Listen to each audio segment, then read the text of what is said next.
Baik, izin share screen. Oke, ini saya suatu saat kalau memang memerlukan silahkan. Jadi konsep awalnya begini, suatu saat iblis itu menyegat orang di pintu masjid, dan ketika Rasul mau masuk kemudian ditanya, anak muda, kenapa kamu tidak mau segera masuk masjid dan sholat tahiyatul masjid? Maka orang ini mengatakan, Muhammad, aku ini iblis. Terus kenapa? Aku ingin menggoda manusia yang sedang sholat itu. Kenapa tidak segera kamu lakukan? Saya takut sama orang yang tidur itu. Kenapa? Ternyata orang yang sedang tidur itu pinter. Jadi konsep awal inilah yang harus kita lakukan. Kita tekankan bahwa kita harus pinter, dan semuanya insya Allah pasti bisa pinter. Saudara sekalian, bagaimana pinter itu jaraknya? Kalau pinter ini adalah syarat pinter yang pertama itu remember. Artinya apa? Kalau kita menimba ilmu baru dalam taraf menghafal, kita pinter pada tahap paling bawah. Nah, yang paling tinggi bagaimana? Ya harusnya di sini dia harus mulai bisa menganalisis, mengimplementasikan pun masih di bawahnya. Jadi orang harus mengerti, mengimplementasikan, dan menganalisis. Jadi ketika ada fenomena, maka kita harus bisa menganalisis. Ketika ada pandemi, ketika orang cuma menggerutu, maka nggak akan dapat apa-apa. Tapi manakala orang bisa menganalisis, kemudian dia bisa menerapkan, maka dia tingkat keilmuannya, kepintarannya sudah lebih tinggi lagi. Salah satu contoh misalnya gini, orang minum kan dari gelas, tapi malah karena suatu saat dia minum pakai sedotan. Oh, ternyata air bisa disedot dengan sistem kelap. Tetapi ada buah, ada pohon yang kemudian di atas ada airnya, misalnya pohon kelapa. Bagaimana ini bisa terjadi? Nah, ketika sudah bisa berpikir seperti itu dan mencoba untuk mengimplementasikan ke dalam sistem yang lain, maka dia sudah lebih baik lagi. Bapak Ibu, ini adalah Mbak Narwito. Dia adalah Ketua ICT Center Wonogiri. Apa yang hebat?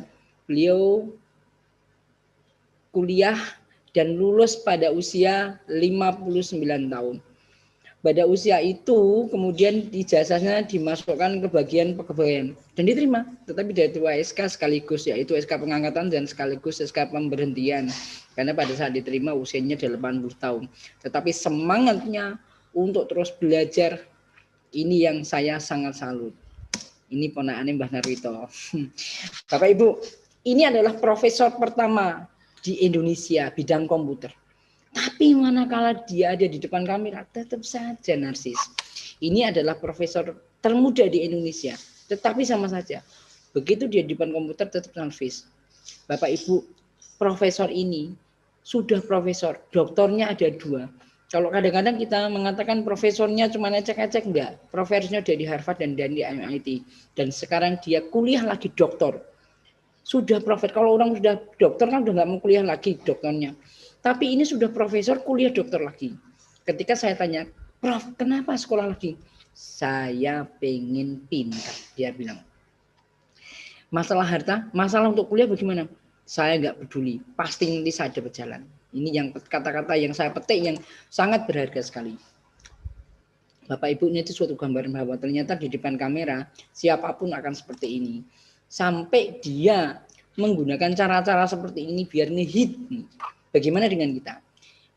Kadang-kadang di Indonesia ini ada yang salah ya. Kalau misalnya di tempat yang bagus wisata kuliner itu ngehit tidak apa-apa. Ini bayangkan di tempat demo, ini di tempat bencana, ini di kuburan, orang tetap saja narsis. Ini ada yang salah. Artinya apa? Yang salah ini ternyata harus kita manfaatkan menjadi sebuah keunggulan agar kita bisa lebih dari itu. Kita olah gitu. Tapi ingat, presiden kita juga seperti ini. Jadi sebenarnya ada masalah sebenarnya. Ini bukan masalah. Tapi masalahnya bagaimana memanfaatkan masalah itu menjadi lebih bermasalah untuk keuntungan kita. Kalau dulu Bapak Ibu, komputer kita menggunakan seperti ini, memorinya ada sebesar ini, kemudian sebesar ini dan sebesar ini. Bagaimana dengan sekarang? Pertanyaannya, kalau ke kamar mandi ngapain? Pak Tarno bisa dengar? Kalau ke kamar mandi ngapain dulu? Dulu nyanyi biasanya berapa orang. Apa yang dilakukan sekarang? Kalau dulu kan seperti ini, bawa koran. Iya. kemudian ada lagi ngerokok juga seperti ini. Yang sekarang apa yang terjadi? Dunia bisa kita hancurkan, bisa kita olah menggunakan jari kita seperti ini. Inilah aktivitas sekarang bisa kira-kira yang ada di dalam kamar mandi. Sampai dulu kalau misalnya Graham Bell tidak menemukan telepon yang seperti ini, kemungkinan sekarang tidak akan ada seperti ini. Oke. Ini adalah handphone pertama yang dibuat oleh Martin Cooper, beratnya 0,5 kilo dan harganya 3.500 US. Dan handphone ini cuma kepake setengah jam. Jadi Bapak Ibu bisa bayangkan betapa handphone ini menjadi sangat bersejarah sehingga sekarang menjadi handphone yang kita miliki sekarang. Pak Tarno, bisa bantu saya? Oh iya. Sekarang koran cetak yang ada di Solo sudah omsetnya berapa? Bisa tahu? Ya, sudah turun banyak, Pak. Ada yang sudah tutup juga. Banyak yang sudah tutup. Ya. Dan kalau kita tidak bermigrasi, ya, jadi diam itu tanda akan mati atau mati. Kalau kita tidak berinovasi, pasti akan mati. Ini banyak orang sudah cetak tutup. Stasiun TV bahkan radio punya channel YouTube. Ini fenomena. Radio, TV kok punya channel YouTube. Ini fenomena. Saya pernah mengatakan bahwa YouTube ini sudah merubah peradaban. Yang dulunya orang mungkin antipati, sekarang semuanya di situ. Pak Tarno dalam 3 bulan terakhir bisa tahu nggak kira-kira perolahan iklan di radio naik apa turun? Saya pastikan turun. Pasti turun kalau saat ini. Pasti turun. Kalau ada radio yang mengatakan iklannya naik, itu bohong. Nanti silahkan laporannya. Dalam 3 bulan terakhir reklame di jalanan banyak yang kosong. Betul. Dalam 3 bulan terakhir banyak iklan UMKM tayang di IG Ad, tayang di YouTube Ad, tayang di FB Ad dan di Google Ad. Dan tidak tayang di TV atau radio. Dalam 3 bulan terakhir lebih banyak beli pulsa telepon atau beli pulsa data? Data.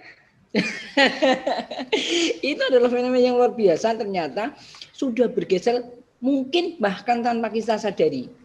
Dalam 3 bulan terakhir lebih banyak nonton TV atau YouTube? Nonton YouTube. Oke, sudah dijawab sendiri. Jadi jawabannya sebenarnya ada di situ. Oke, radio itu seperti ini dulu. Kalau mungkin masih ada yang pernah lihat radio seperti ini, berarti usia Anda sudah tua. Karena ini zaman dahulu yang punya 1 kelurahan atau 1 RT yang punya cuma 1. Sekarang kita bisa dengar radio dari seluruh penjuru dunia dan akhirat. Oke, radio ini sekarang bahkan sudah masuk ke Android. Sehingga kita bisa dengarkan kalau tidak ada web. Ini kita bisa lihat di sini. Ini pun sudah ada. Ini yang analog, radio analog. Ini TV yang sudah masih analog tapi sudah masuk handphone. Nah, sekarang sudah ada di internet. Semuanya bisa dimasukkan ke sini. Sampai ke sini ada iflik, ada hook. Nah, ini adalah kacamata untuk melihat film 19 detik aman. Biar tidak kelihatan orang lain. Bapak Ibu, saya ke Korea. Saya herannya semua tamu, enggak itu perempuan, laki-laki, besar kecil, profesor, diarahkan ke Kimchi School, tidak ada L-nya ya, ke Kimchi School. Saya amati kenapa? Padahal kimchi itu kan cuma kubis, dikasih sambal, rasanya juga enggak enak, saya aja enggak suka. Tapi kenapa ini menjadi sebuah fenomena? Ternyata pemerintah sangat menyupport UMKM atau industri kecil agar dia bisa up, agar dia bisa lebih maju lagi. Dia support ini sehingga kimchi yang tidak berharga, tidak berarti menjadi terkenal. Kenapa kita tidak lakukan itu? Mungkin industri apa, mainan anak kecil, kaos kaki yang kemudian bisa di up. Inilah mungkin harus melakukan tangan-tangan kita, sentuhan tangan kita akan menjadi lebih baik lagi. Bahkan saya itu di hotel tidak ada TV yang mereknya selain LG dan Samsung. Ternyata Samsung 10 tahun yang lalu itu nggak ada yang tahu, tapi kemudian dipush oleh pemerintah menjadi seperti itu. Sekarang siapa yang tidak tahu Samsung? Dan dana riset dana riset kampus industri itu selalu diberikan kepada kampus. Kampus memerlukan dana riset yang tidak punya, akhirnya dapat dana riset. Hasilnya dikembalikan lagi ke industri, sehingga sinergi inilah yang luar biasa. Kalau di Indonesia untuk memperoleh dana riset tahun depan bisa dapat. Sama, saya tanya sama mahasiswa yang ada di sana, Mas, apa bedanya kuliah di Indonesia dan di sini? Pak, kalau saya di Indonesia untuk mendapatkan devices sekedar untuk riset saya dapatnya bisa tahun depan. Tapi kalau di sini Pak, saya ngajukan sekarang, minggu depan saya udah dapat. Ini kelebihannya. Sehingga hasil-hasil riset itu cepat sekali diimplementasikan di industri di sana. Bapak Ibu, untuk mencapai 50 juta pengguna, radio perlu waktu 38 tahun, TV perlu waktu 13 tahun, tapi internet hanya butuh waktu 5 tahun. Dan inilah kita harus manfaatkan menjadi harus sangat efisien. Ini tadi yang saya katakan. Oke, Bapak Ibu ini juga. Oke, Bapak Ibu, ini adalah usia responden pengakses internet. Ternyata yang paling besar adalah usia 21 sampai 25 tahun.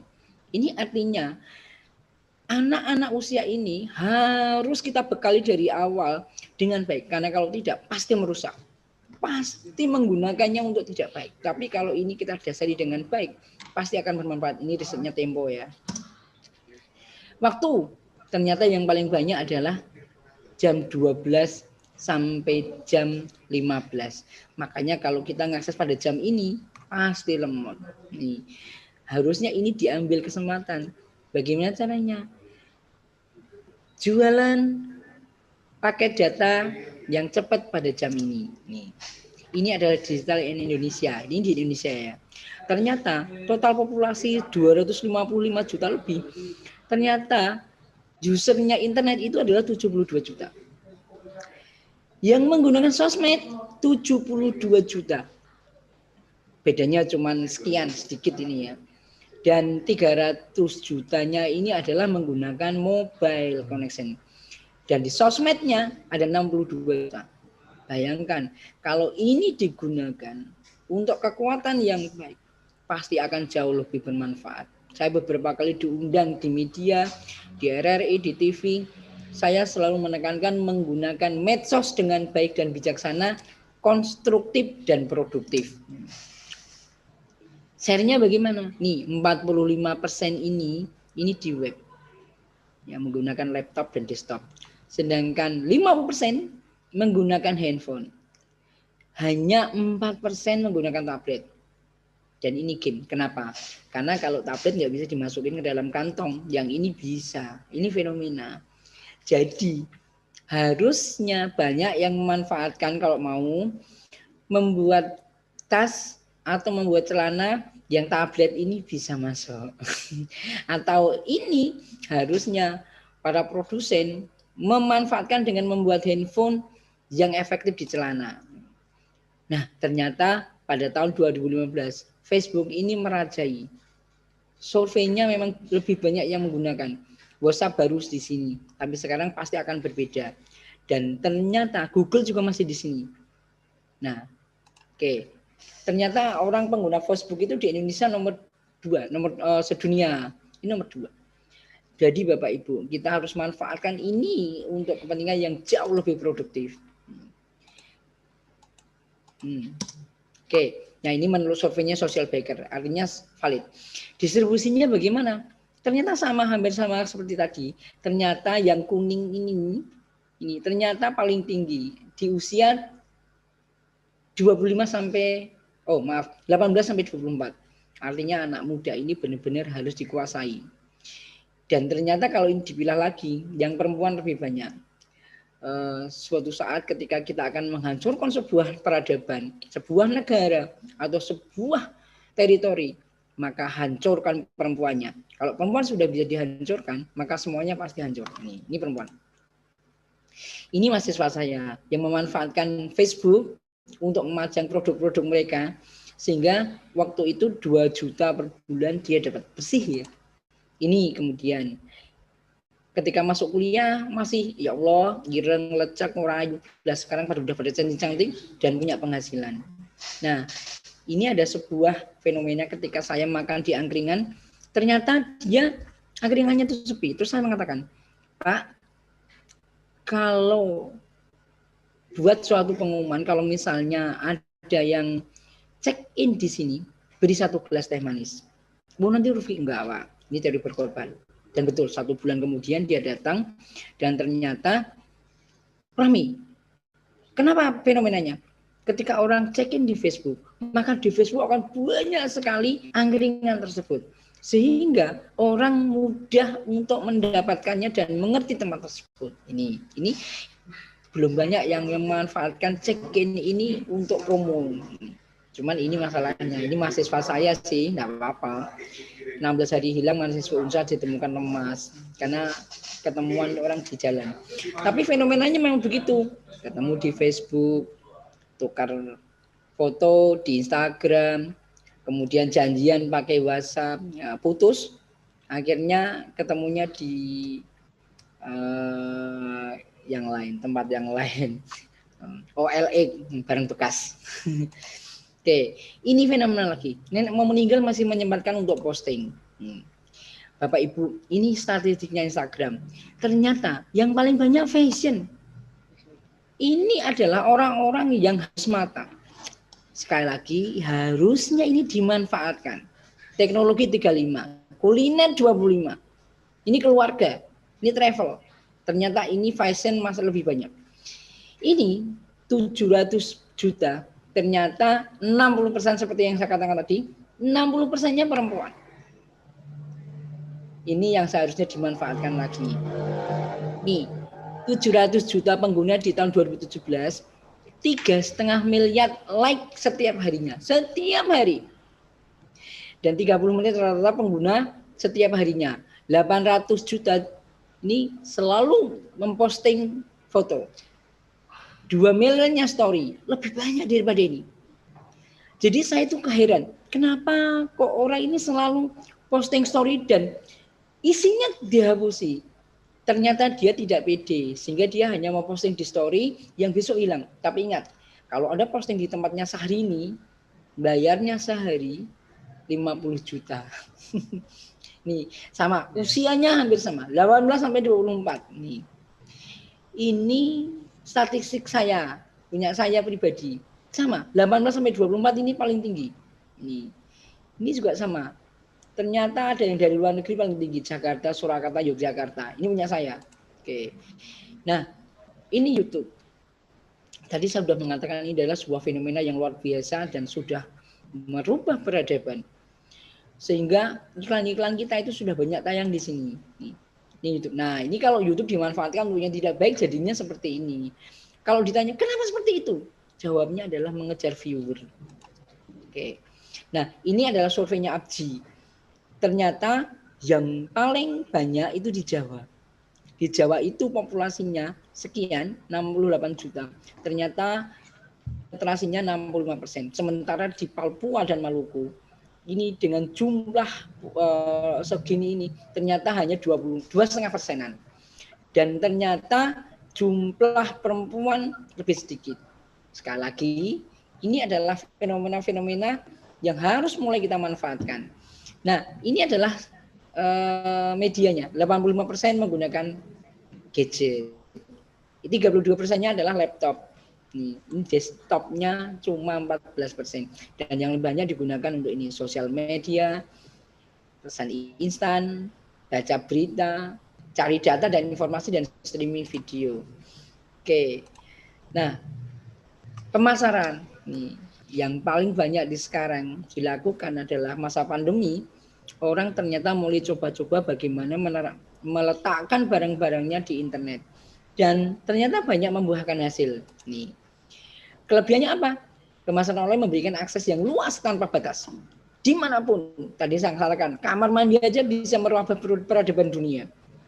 Ini merupakan media yang bisa benar-benar lintas batas sampai manapun. Dan saya sudah buktikan ketika saya keluar berkali-kali, saya bisa mengakses web-web yang dibangun di Indonesia. Pemasarannya 24 jam. Bahkan kita sedang tidur pun dibayari. Biayanya murah. Menghemat banyak waktu dan usaha. Nih. Kelemahannya apa? Ini ketergantungannya terhadap teknologi. Kalau internet mati, selesai. Kalau listrik mati, selesai. Keamanan. Kalau tidak dibekali dengan keamanan yang baik, maka akan jadi masalah besar. Nih, teknologi belum merata. Masalah transparansi harga, ini juga masih kurang. Kompetisi global. Strateginya bagaimana? Nih, Anda harus mengetahui pasar, segmen. Itulah kenapa TV nasional sekarang bangkrut. Kenapa? Dia bapak yang itu adalah konseptor yang luar biasa. Dia setiap membuat program pasti sukses. Tapi pada saat membidik segmen anak muda, maka dia meleset. Karena anak mudanya udah lari ke YouTube sehingga di TV nggak ada yang lihat. Nih, tujuannya meletakkan anggaran, ini penting ya. Mereknya buat sendiri, mengembangkan inovasi. Nah, di internet ini, untuk internet marketing, Anda harus bisa mendefinisikan penghasilannya dari mana nanti dan bagaimana caranya mempromosikan. Di sini berarti ketika Anda sudah masuk ke ranah internet, maka traffic ini menjadi sangat dominan. Artinya di situ ada kerumunan yang sering saya katakan. Di mana di situ ada kerumunan, disitulah ada rezeki. Maka kita harus menciptakan kerumunan-kerumunan. Tapi di masa pandemi bagaimana kondisinya? Ciptakan kerumunan digital. Kita dengan cara grup, dengan cara membuat web, dengan cara membuat marketplace, dan sebagainya. Ini yang harus dilakukan. Oke. Nah, ini bisa menggunakan SEO, Google Ads, Facebook Ads. Ini ada marketplace, ada Shopee, Tokopedia, Bukalapak, dan sebagainya. Oke. Bagaimana memulainya? Ide. Nah, untuk mencetuskan ide inilah yang kadang-kadang sulit. Saya akan usaha apa? Kemudian, nah, ide bisa diciptakan dengan cara riset musuh kita.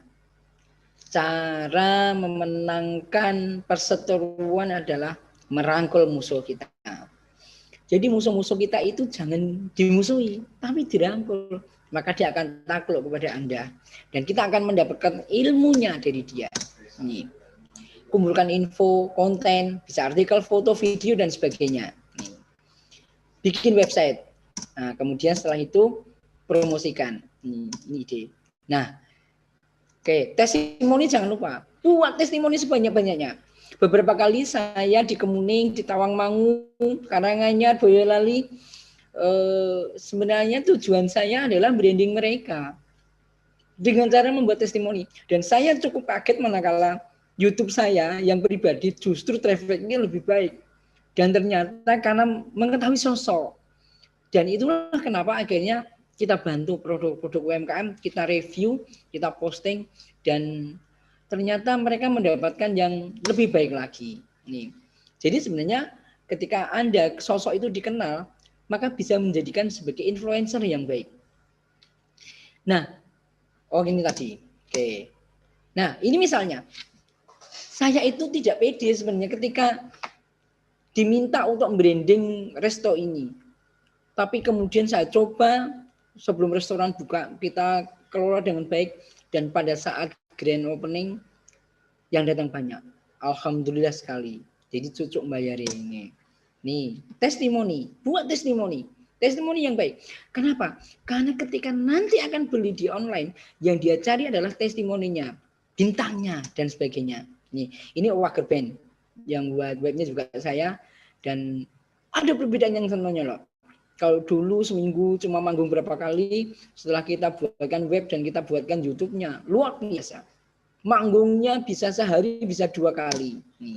Ini Pawon Gelagahan Resto di Banyudono.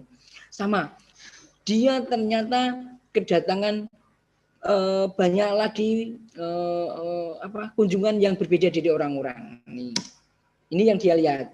Nah, Bapak Ibu, inilah caranya untuk riset dengan cara klik tren Google. Nah, dengan di situ misalnya kita mengetikkan tren hijab di Indonesia, grafiknya ternyata naik. Berarti ini bagus untuk usaha. Baik yang offline maupun online. Ini bagus nih. Misalnya lagi tren ake. Wah, tren ake ini ke sini tapi kemudian anjlok. Wah, ini enggak baik. Jadi jangan bisnis ake karena dia hanya musiman nih. Oke. Kemudian ini bibit tanaman. Ternyata bibit tanaman itu fluktuatif, tapi bagus ini. Jadi bibit tanaman sama sekarang, ternyata fluktuatifnya bagus. Dia ternyata banyak dicari. Mungkin karena orang banyak yang stres, maka yang dilakukan melihat tanaman-tanaman. Dan juga ikan hias. Nih. Oke. Nah ini pemutih. Nah ini poinnya pemutih ini untuk perempuan. Ternyata trennya naik. Ini. Naik terus. Karena perempuan banyak yang menderita kalau tidak tampil cantik nih. Kemudian ini, nah ternyata kita bisa cari juga di mana tadi ini pemutih ini trennya ternyata di Sulawesi Utara, ternyata di sini, ternyata tinggi nih. Kemudian ini juga kita bisa dapatkan produk-produk yang terrelasi atau yang kompeten. Nah, skin whitening, soft topic, krim dairy produk misalnya. Ternyata produk seperti ini juga banyak dicari. Jadi kalau Anda bisnis di bidang ini, maka akan baik. Nih. Nah, ternyata ketika diketikkan jual bibit tanaman, ternyata hasilnya 6.800.000 lebih. Nih. Sehingga ini kalau digunakan untuk bisnis, bagus. Nih. Nah, kemudian kata kunci. Anda harus mempunyai kata kunci yang tepat. Simple, mudah diingat, dan ketika dicari ketemu banyak. Gunakan kata kunci tersebut sebagai hashtag Anda. Nih. Nah, ini sebentar lagi ternyata trafficnya juga bagus. Oh, ini ada di AdWords nih. Jadi ketika ngiklan nanti kita akan mendapatkan laporan seperti ini. Nih. Nah, kemudian yang ini adalah mengumpulkan materi. Oke, ini. Misalnya suatu saat, kita punya usaha. Kenapa sih harus beli beras di swalayan? Kira-kira alasannya seperti ini. Praktis, dekat, bersih, dikemas, gengsinya tinggi dan nyaman. Ini alasannya. Kenapa kemudian kita tidak mengemas produk-produk UKM itu seperti ini sehingga banyak diterima di masyarakat? Kalau ini dibalik sama kita, kalau kenapa sih kita lebih senang suka belanja di supermarket? Ya, alasannya bisa jadi sama. Nah, ingat ketika kita berbisnis itu tidak menjual produk, tapi menjual value. Nilai manfaat. Kita beli sabun mandi, itu bukan sabunnya, tapi manfaatnya sabun. Artinya sebenarnya seharusnya bukan merek, tetapi manfaat sabun ini. Maka itulah kenapa muncul sabun siwak, pasta gigi, siwak, dan sebagainya. Kenapa? Karena value. Nih, jadi bisnis ini untuk value. Nah, yang selanjutnya dia akan menghasilkan revenue. Maka bayar tidak ada masalah. Oke, ini. Oke, kita coba lihat sekarang. Misalnya begini. Oke, ini saya buat seperti ini. Produk pertama harganya 10.000. Tapi menghasilkan value 1.000. Produk kedua harganya 10.000, menghasilkan value 10.000. Produk ketiga 10.000 menghasilkan value 1 juta. Tentu kita akan memilih yang menghasilkan value paling banyak, tetapi harganya murah. Nah, kemudian bikin web dan promosi. Ketika bikin traffic, bikin web, itu ada traffic, cold traffic, warm traffic, dan hot traffic. Nah, di beda kondisi, beda perlakuan. Contoh, kalau kita di jalan tol atau jalan raya, jangan sekali-sekali memasang harga di billboard. Kenapa? Jalannya banter. Orang nggak akan memperhatikan. Jadi harga itu ada di sini atau di sini. Tetap karena ini cold ya. Nah, karena ini uang, maka di sini berikan promo kalau di depan pintu, di pintu toko. Beli 2 gratis 1. Terus di situ juga ada diskon 50%. Nah, yang di sini hot baru harga. Termasuk ketika kita masang promo di Instagram, Facebook, dan YouTube. Di depan jangan langsung diberi harga. Orang sudah malas. Kenapa? Biar orang tertarik dulu. Biar orang terpikat dulu. Begitu orang sudah tertarik dan terpikat, maka harganya tidak ada masalah. Nih. Saya lanjutkan. Oh, iklan. Oke. Terus saya teruskan. Oke. Publish sosmed. Ada ukuran 43, 34. Nah, bagaimana memilihnya? Yo, kalau akan diletakkan di Instagram, memang sebaiknya 34. Karena memang dia sejalur dengan handphone berdiri. Itulah kenapa ketika story atau IGTV, maka dia mensyaratkannya justru kebalik 34 atau 16, 916, bukan landscape 16:9 gitu, atau 43. Nih, memang beda strateginya atau segmennya memang beda. Tetapi kalau memang Anda ingin selamat, ya sudah 34 saja atau 43 itu sudah cukup. Oke. Nah, ini contoh foto booth. Foto booth, masang iklan. Nah, ini bagus nih, sorry. Misalnya ini juga ada, ini Jelajah Kampung Kota kemarin membuat flyer nih. Ini acaranya misalnya. Nah, berikan door prize. Misalnya. Jadi ketika ada orang yang menang atau menarik perhatian, dapatkan satu set web gratis, free domain, free hosting, 1 GB selama 1 tahun misalnya. Nih, ini pancingan. Nanti bangunnya bayar misalnya. Ini misalnya foto berbicara. Tanpa kita tanyakan, ini ada di mana? Pasti orang langsung tahu. Oh, ini di BSI. Ini. Oh, ini juga sama. Tanpa orang tanya lagi, oh ini di BSI. Ini sama. Ini sebenarnya yang dijual yang mana? Yang dijual itu kan ininya gitu loh. Tanpa orang tanya pun juga udah tahu. Misalnya, ini sama. Orang udah tahu ini. Oke, ini juga sama. Tanpa orang tanya lagi, oh ini di UNS misalnya. Orang udah tahu. Oke, ini juga. Nah mungkin, oh ini udah. Ini ada logonya UNES misalnya. Ini misalnya, ini ada di mana? Samarinda misalnya. Nah, sama ini jadi host misalnya dan sebagainya. Ini di RRI, ini di Teta TV, ini di Batam, Hanggan di mana lagi selain di Batam. Nah ini di Cetak. Ini juga akan menaikkan grade kita. Ini misalnya, ini foto berbicara, kalender lagi. Ini sama dengan seperti ini akan menaikkan grade. Banyak banget. Oke, ini foto berbicara. Ini produk Bejawa miliknya UMKM yang kemudian dicoba di branding dan alhamdulillah lebih baik. Ini di Kemuning misalnya. Kalau ada seperti ini pasti orang juga nangkep, oh Eka Sanjaf ternyata pernah ke BSI misalnya. Nih, ini di Mataram, ini di UMS, ini di Ternate, ini di Wonosegoro, ini di Pelaut Plaza misalnya, ini di Unisri, ini di Karanganyar, ini Kominfo, ini Boyolali.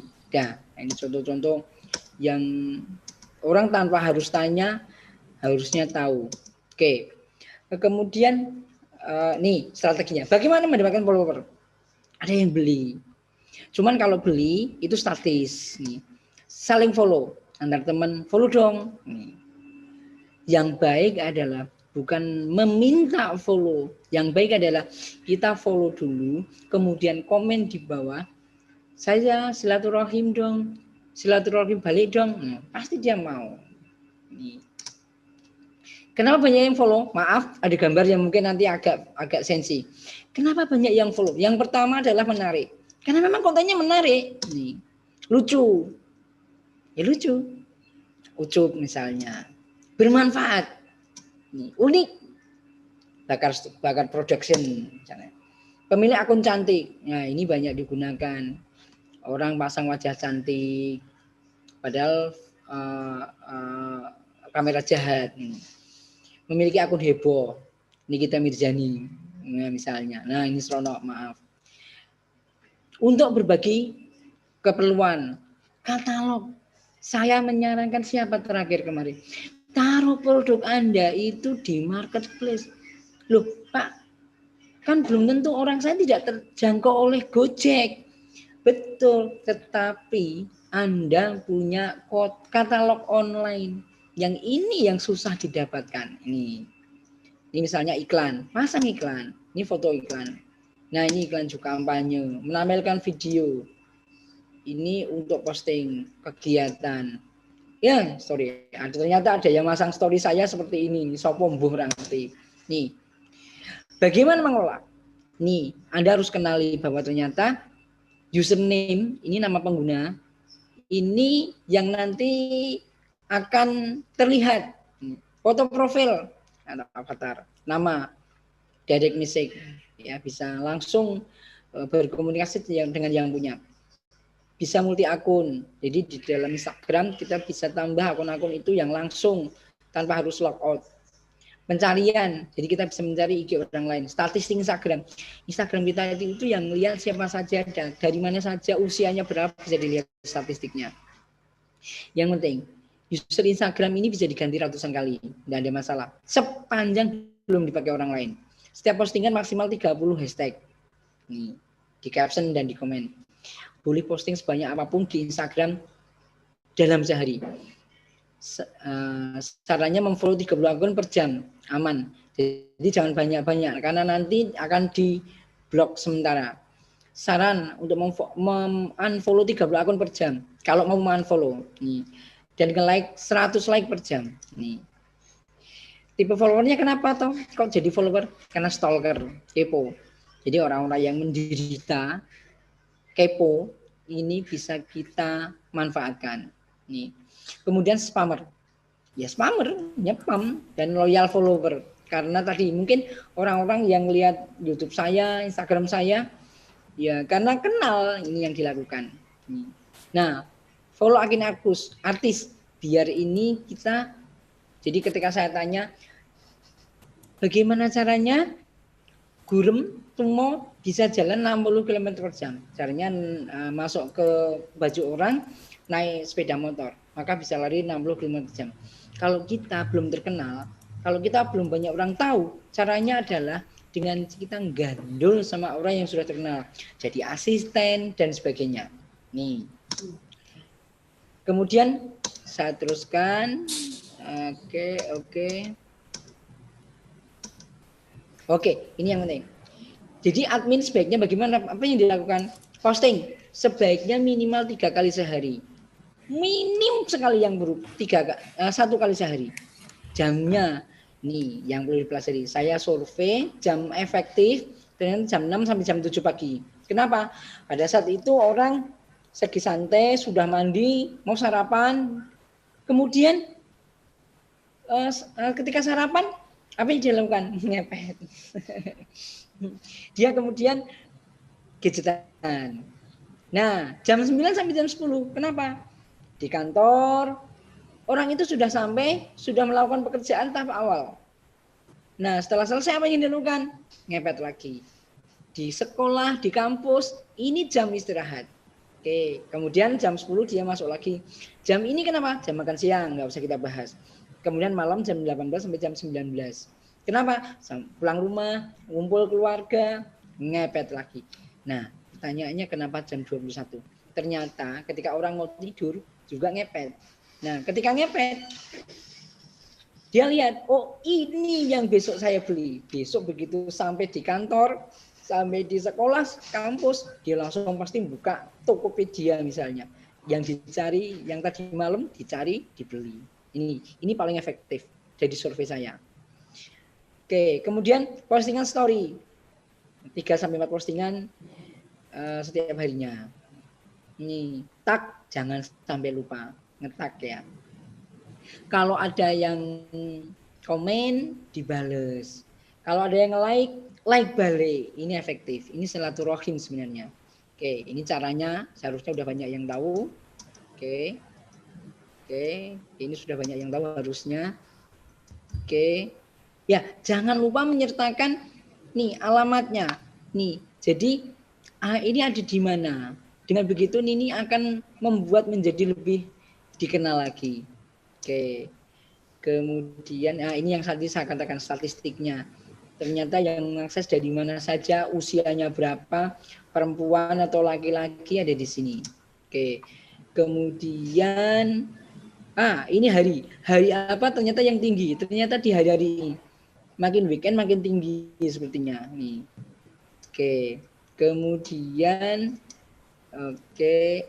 nah ini YouTube, ini iklan. Jadi kalau YouTube kita sudah 1000 follower, subscriber dan punya 4000 jam tayang, maka kita akan mendapatkan iklan. Oke. Nah, hati-hati kalau kuning dolar seperti ini, dolarnya kuning, sebenarnya ada masalah karena sekarang kalau kita ada dolar bisa bagi hasil atau kita dapat hitnya saja, tetapi semua pendapatan iklan lari ke pemilik akun misalnya. Nih. Oke. Nah, ternyata konten yang paling sering diminati apa? Soft news, wisata, kuliner, misalnya tutorial misalnya. Kemudian ini wisata kuliner. Nah, lagu misalnya.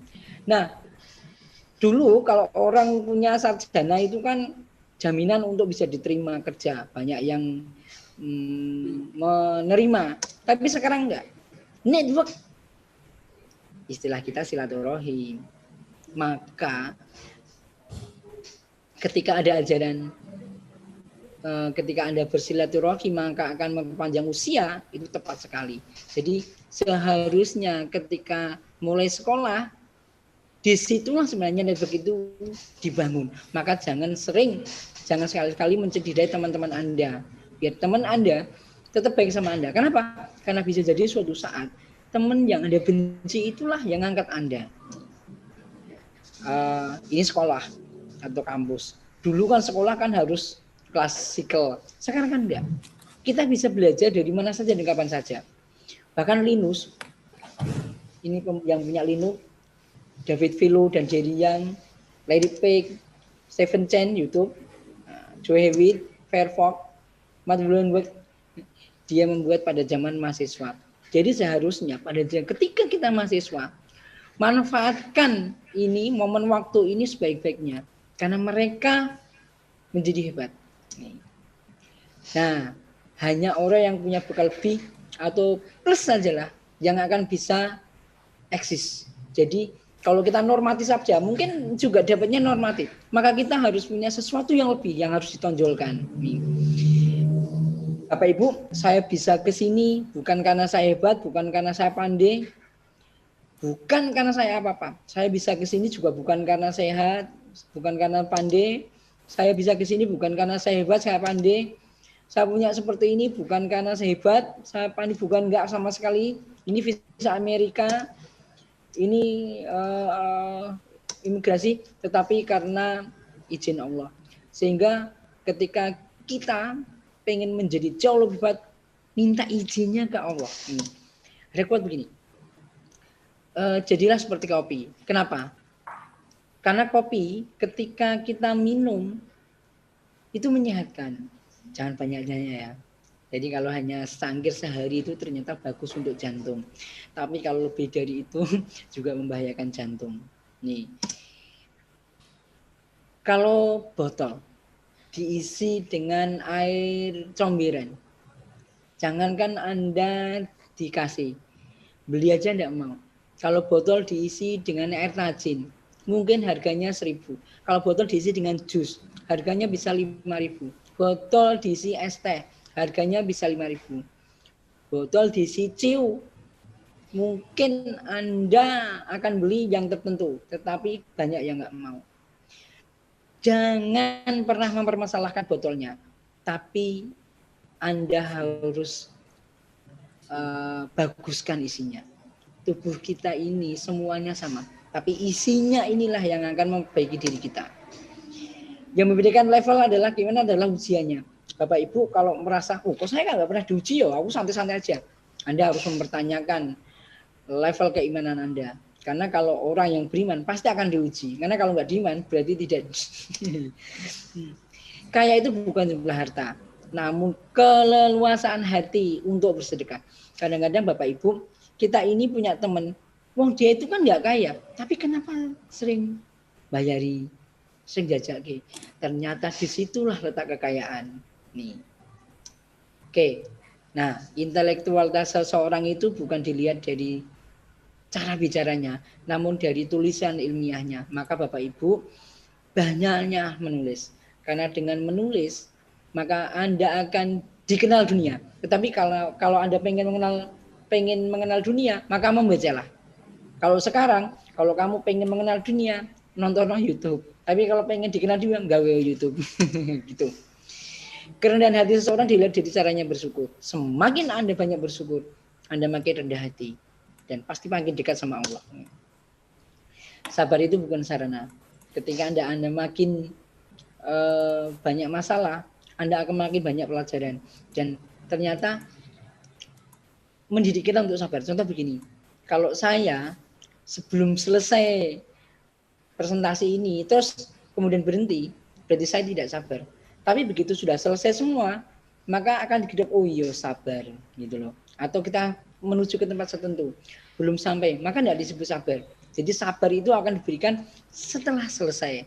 Maka sabar itu adalah reward dari Allah manakala kita berhasil melewati. Orang yang menggibah, aib dan kekurangan orang lain sebenarnya sedang menceritakan kebusukan diri sendiri. Maka jangan suka menceritakan atau menggibah orang lain.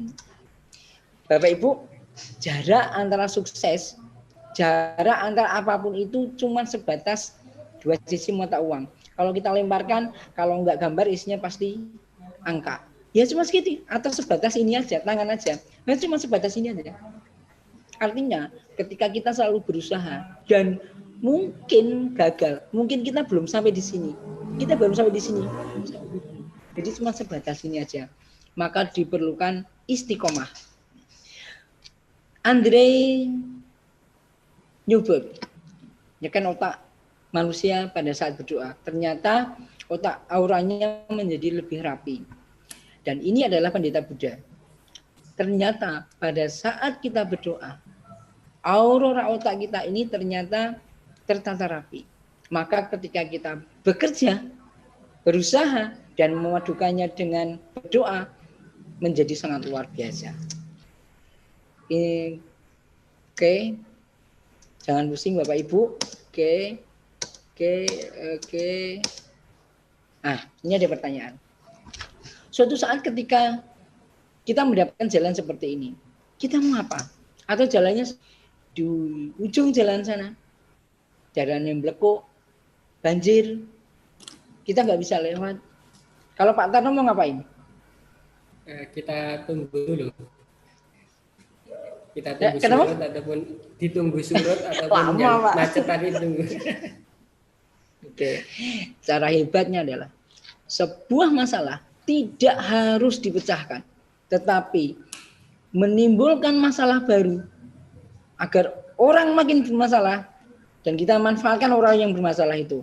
Caranya bagaimana? Di ujung jalan sana kita membuat warung nasi pecel dan tambal ban.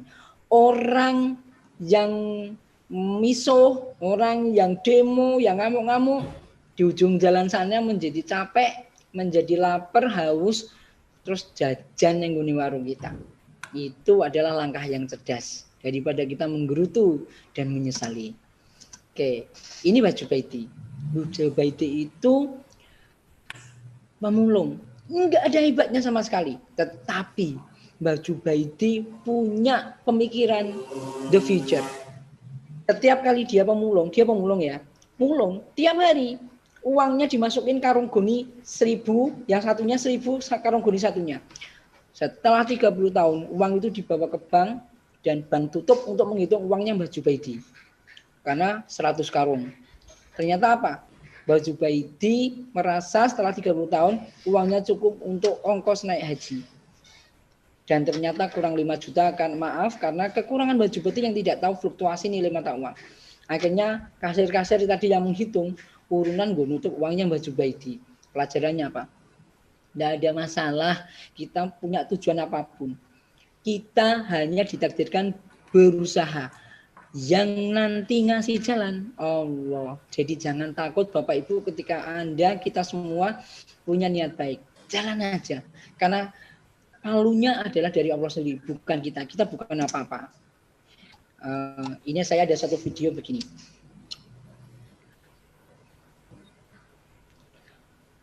Suatu saat mungkin kita akan takut sekali. Kita memproteksi diri sendiri. Tapi apapun, semuanya akan berisiko. Walaupun kita sudah merasa sangat tenang, tetap saja kena. Oke. Nah, tetapi suatu saat kita akan bisa menang karena sesuatu yang mungkin tidak sengaja.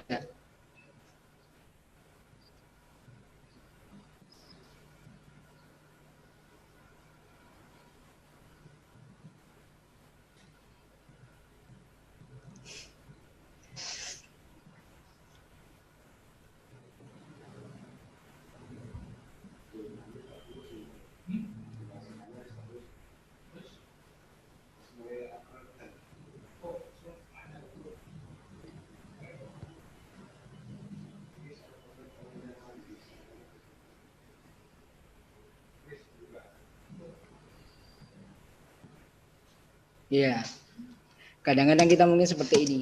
Oke, terima kasih Pak.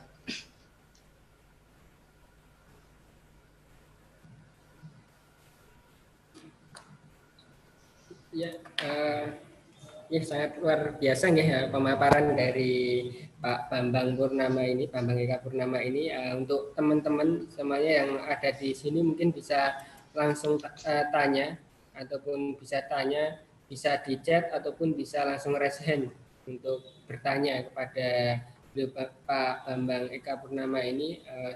Materi yang disampaikan kan sangat luar biasa sekali nih.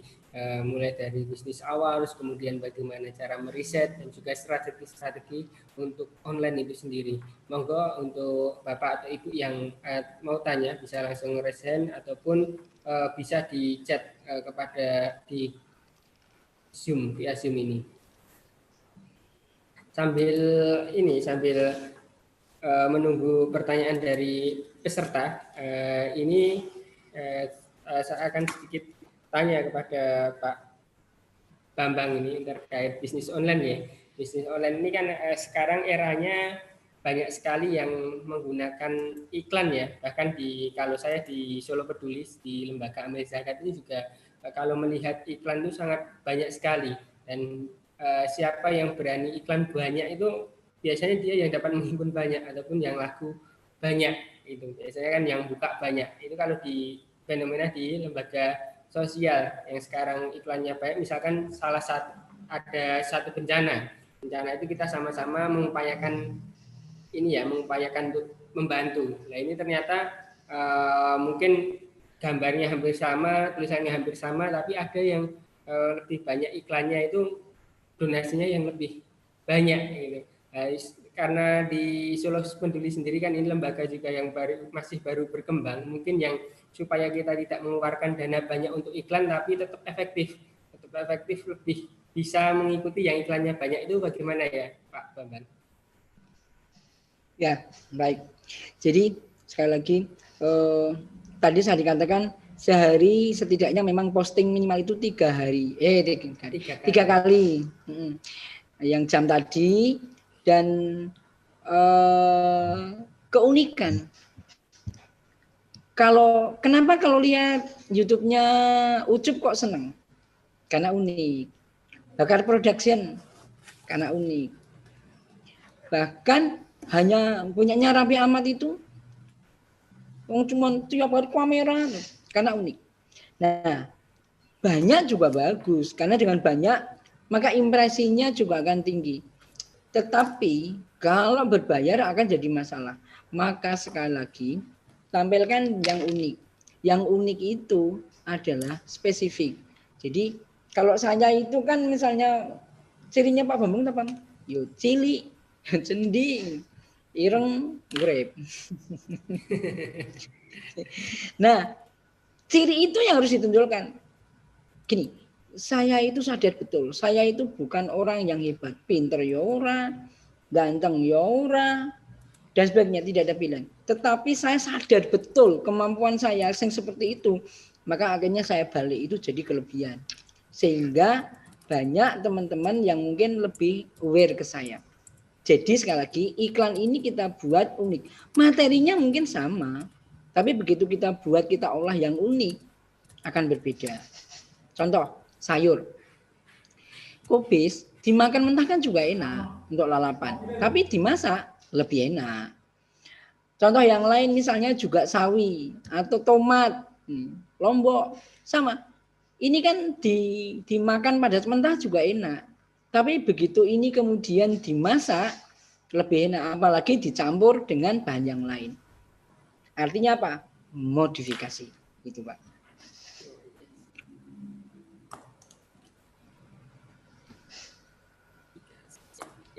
Ya, sangat luar biasa ya. Jadi ini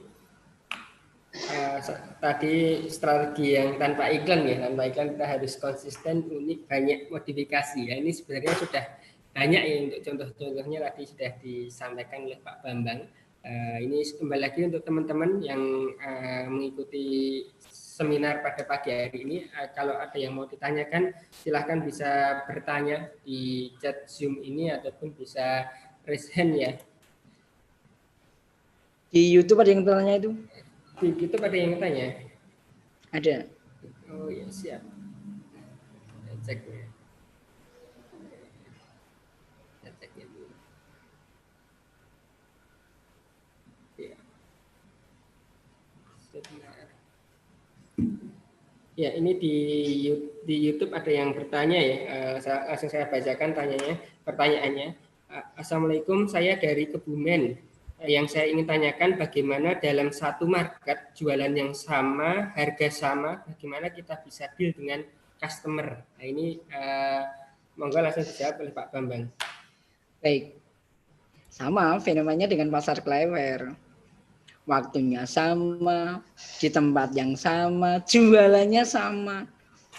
Nah, kalau kita arahnya ke sana, ya rezeki itu urusan Gusti Allah. Dah diatur, nggak mungkin terukar. Tapi gini, fenomenanya begini. Cicak itu bukan mencari makan loh. Cicak itu diem. Kalau lagunya cicak-cicak dinding, diam-diam merayap, datang seekor nyamuk, bukan cicak menyanyikan, enggak. Nyamuk yang datang menghampiri cicak dan dimakan. Nah, yang mengantarkan siapa? Allah. Jadi Bapak Ibu, dari situ sebenarnya Allah itu tahu perut kita itu isinya makanan. Nek ora diseni mati wes kita. Jadi pasti isinya ini sudah disiapkan Allah. Pasti ya.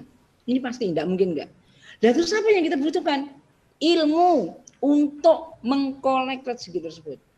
Untuk menemukan, perlu kreativitas. Nah, kreativitas itu dituangkan dari tadi yang saya katakan. Membuat publikasi yang unik. Bagaimana pelayanan kita terhadap customer. Nih. Bagaimana agar orang selalu, kalau misalnya, oh saya ke pasar klewer, wih nangguni kui. Nah itu loh. Kalau misalnya mau beli ibu ini, Ibu Nur Hidayah ini, usahanya apa ya dari Kebumen? Misalnya makanan, tempatnya sama. Nah, kalau misalnya di situ jualannya sama semua, jelas pasti orang akan mencari yang paling unik punya siapa. Katakanlah di situ jualan nasi liwet semuanya. Orang kan mungkin yang unik, yang apa ya? Oh di sana ternyata nek misalnya dodolan, sing dodolan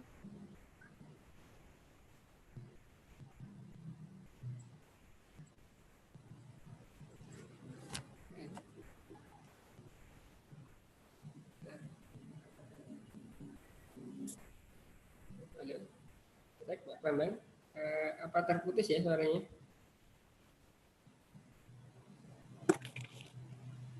Halo Pak Bambang.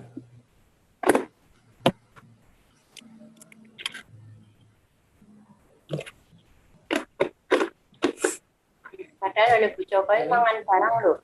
Terus nyepak itu apa gitu? Kayaknya ini terputus ya Pak Bambang. Halo cek Pak Bambang.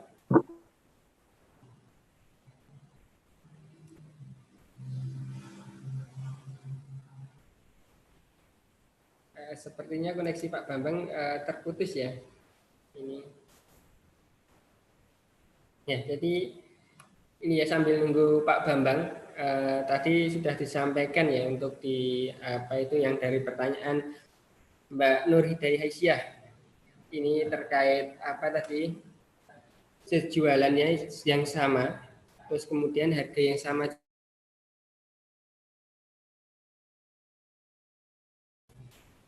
Jualan yang sama dan harga yang sama. Halo Pak Bambang, sudah bisa masuk belum ini?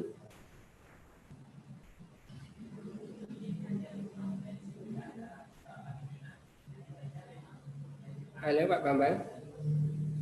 Ini sebenarnya koneksi Pak Bambang terputus ya. Ini tadi sudah disampaikan untuk pertanyaan dari Mbak Nur Hidayah Aisyah bahwasanya untuk apa itu? Halo Pak, listriknya mati. Oh, listriknya mati. Oh iya. Ini koneksi pakai HP ini Pak. Oke, saya kelihatan nggak ya? Gelap Pak. Iya, ini saya nggak pakai apa-apa. Kayak kelihatan Iya. Gelap itu Pak. Nggak apa-apa ya, jalan ya? Ya, nggak apa-apa ya, gelap. Iya, suaranya Oke. jelas tapi gelap. Oke lah, sambil jalan nggak apa-apa lah. Iya. Oke, jadi gini, saya tak pakai lampu aja, flash. Ya, mudah-mudahan bisa. Sudah lumayan kelihatan. Jadi sekali lagi, sesuatu harus unik, Pak. Yeah. Tadi saya katakan, kalau misalnya di satu tempat itu jualannya sama semua, maka yang menyebabkan unik apa? Nah, misalnya pelayanannya, oh dia kopelan, oh dia ngasih bonus, misalnya masker, misalnya masih bonus es teh dan sebagainya. Tentu yang seperti ini akan dititeni.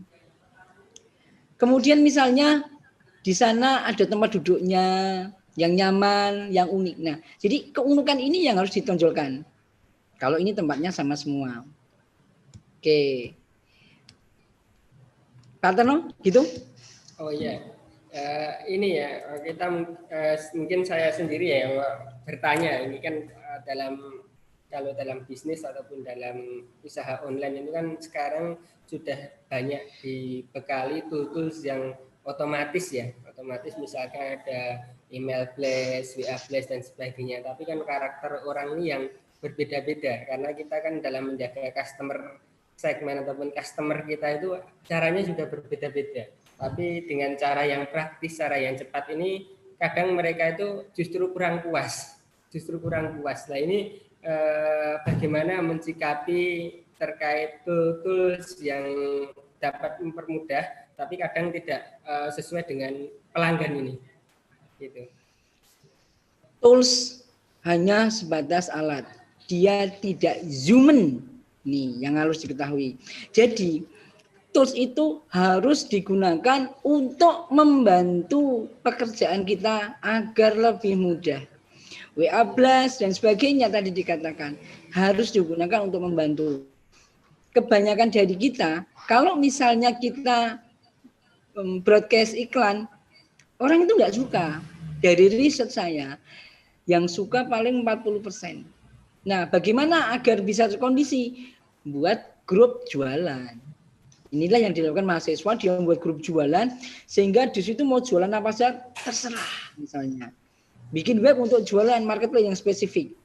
Nah, sehingga tools yang ada itu bisa digunakan untuk melengkapi. Contoh, kita menggunakan WA bisnis.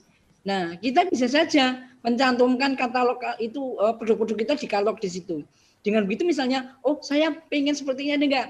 Linknya yang ada di katalog WA bisnis dikasihkan langsung. Kalau tadi saya katakan, saya masukkan ke GoFood dan GrabFood, saya sebut merek ini, nggak apa-apa. Sehingga ketika misalnya ada yang datang, di sana ada. Padahal Gojek sama Grab itu di sana belum banyak yang datang, tapi di situ ada katalognya. Sekali lagi, inilah pemanfaatan tools, contohnya beberapa untuk membantu pekerjaan kita. Ya, Ya, terima kasih untuk jawabannya Pak Bambang, sangat luar biasa ya. Tadi bagaimana kita menyikapi tools yang sekarang dipermudah. Mungkin kawan-kawan semua yang ada di ini seminar online via Zoom ataupun di YouTube ini biasanya sudah begitu banyak tahu tentang tools yang bisa digunakan, ataupun kita setiap hari mungkin dapat SMS dari perusahaan apa, dapat WA dari lembaga apa, ataupun dapat email dari lembaga apa. Ini ternyata itu harus kita kelola juga supaya orang itu tidak mengalami kebosanan, tidak lari dari kita ataupun dari customer kita, supaya mereka tetap loyal kepada kita. Itu harus bisa kita sesuaikan, karena alat ini bukan human ya, bukan orang, tapi kita harus menyikapi kepada orang-orang itu memang kita lakukan secara orang juga. Tapi bolehlah untuk mengingatkan, misalkan barang kita atau apa kita tidak terlalu sering, itu mungkin boleh Pak Bambang ya, biar mereka itu tahu oh ini produk kita yang kita jual, yang kita produk baru kita di bulan ini ataupun di pekan ini bisa dengan tools itu tadi. Nah, itu untuk kajian ataupun seminar bisnis online pada pagi hari ini yang sangat luar biasa. Yang terakhir tadi digarisbawahi bahwa dalam strategi bisnis online itu kita harus tadi konsisten ya, konsisten, terus kemudian juga unik, terus kemudian kita banyak posting, banyak yang kita berikan kepada calon-calon pelanggan kita, terus kemudian juga ada modifikasi, serta tadi targetan ataupun target harian itu harus benar-benar dilakukan, dan jam berapa kita harus posting, harus ini tadi sudah disampaikan secara lengkap, dan ini semoga menjadi bekal tadi juga yang baru ingin bisnis online, juga caranya, ide, riset dan sebagainya tadi sudah diberikan cara semua untuk bisnis online di baru. Nah, ini sangat bermanfaat terutama yang belum punya bisnis. Dan untuk selanjutnya ini mungkin ada penutup ya dari Pak Bambang yang mau disampaikan di terakhir sebelum nanti saya tutup. Ada yang mau disampaikan? Baik, jadi selain postingan normatif produk, yang lebih lagi adalah postingannya mengolah menjadi quote, misalnya istilahnya soft selling. Nah, hari-hari besar dan juga quote ini bisa dikelola menjadi materi postingan. Misalnya tadi saya katakan tadi, orang yang baik adalah, orang yang kaya adalah, kaya itu bukan masalah harta, jumlah harta, tapi keleluasan hati. Misalnya seperti itu.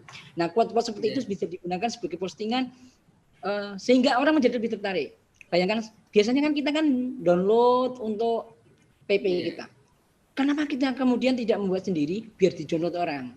Ini yang soalnya. Kemudian setelah itu hari besar, memperingati hari pahlawan misalnya.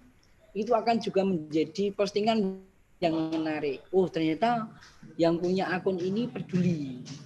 Nih, jadi dua ini.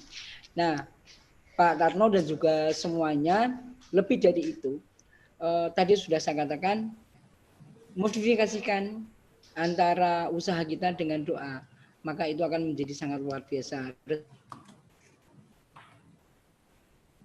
Segi urusan kita hanya ditakdirkan untuk menjalani saja, dan masalah hasil mutlak prerogatif Allah.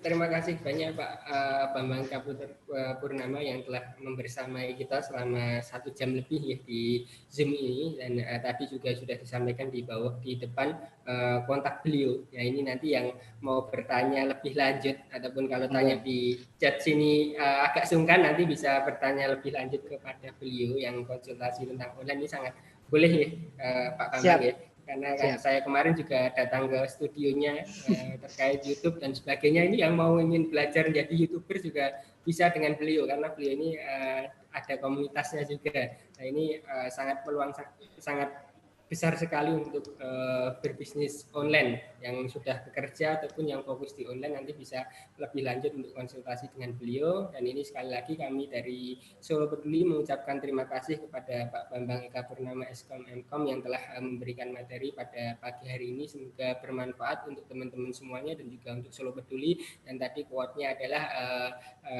ini semuanya itu hasilnya yang menentukan adalah Allah Subhanahu wa taala. Dan tadi juga ada kuat juga ya kayaknya kalau di yang lain itu kalau kita ingin mendapatkan rezeki yang banyak maka bersedekahlah yang banyak juga. Nah, ini sedekah ini juga bisa melalui Solo Peduli. Tadi kalau di awal tadi sudah ada 2 program yang kita putarkan, itu ada wakaf sumur, Pak. Wakaf sumur ini kita ada di Wonosamudro kemarin, terus kemudian ini juga proses pembangunan di wakaf sumur di SMK tadi yang peletaan batu pertama di 11 Oktober. Nah, ini yang ingin beramal jariah supaya juga rezekinya ditambah, usahanya ditambah lancar, ini bisa melalui Solo Peduli untuk wakaf SMK gratis yang akan dibangun di Jalan Pleret di Sumber dekatnya Pak Jokowi. Ini sudah peletakan batu pertama yang ingin membantu secara material, uang ataupun bahan juga kami persilahkan.